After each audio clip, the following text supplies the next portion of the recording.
ഇന്ന് അയക്കോറ കുട്ടിയാണ് കിട്ടിയത്. വലിപ്പം കുറവാണ്. അതുകൊണ്ടാണ് ഇന്ന് തേങ്ങ അരച്ച കറി വെക്കുന്നത്. നന്നായിട്ട് വൃത്തിയാക്കി എടുക്കട്ടെ.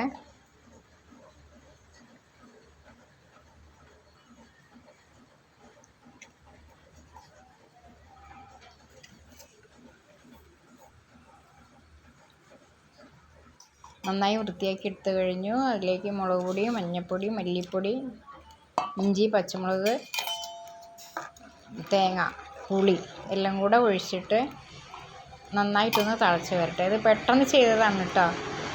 അതാണ് ഇതിലേക്ക് എല്ലാ കഷ്ണങ്ങളും ഇട്ട് കൊടുക്കുക.